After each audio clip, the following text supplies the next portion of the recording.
Guys, alam niyo ba, dito sa Australia, uso din ang ukay-ukay.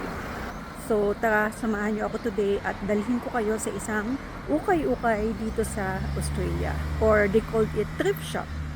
Kung sa atin it's ukay-ukay, dito they called it as thrift shop. Andito na tayo guys sa Salvos.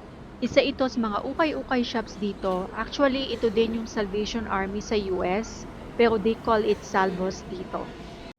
Ang mga damit nila guys, more on pang winter kasi winter season pa nga. And ang maganda dito, maayos ang pagka-arrange nila kaya di ka mahihirapan maghanap. Kung hindi ka maarte, okay din bumili dito kasi madami din ang branded and minsan makakahanap ka din ng brand new, as in meron pa yung mga original tags. Meron din mga shoes, high heels, rubber shoes, sandals. Meron ding mga kitchenwares, mga iba't ibang gamit sa bahay.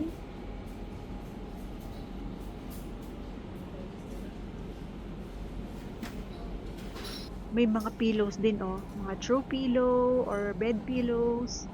May mga bed sheets. Meron din shelves doon guys mga DVD, CDs. May mga books din dito. Yung iba dito actually parang donation. So, pwede nyong i-donate dito yung mga old na gamit ninyo sa bahay kesa naman itapon ninyo. Kumpleto na dito guys Meron ding mga sala set, center tables, may mga bed frames or beds, foams, may mga toys din pang kids, may mga perfumes din Pero I guess eto hindi naman siguro to ukay-ukay, 'di ba? And guys, meron din silang pa-sale. So if hindi ka naman maarte, you can definitely shop here. Nakatipid ka na, nakatulong ka pa. Because if I'm not mistaken, yung proceeds nila from their sales goes to charity. So it's a great way to save money while supporting a good cause, di ba? Actually, sabi ng mga ate ko, marami pa raw ukay-ukay shops dito. Pero itong Salvos kasi ang pinaka-familiar sa akin since meron nga nito sa US.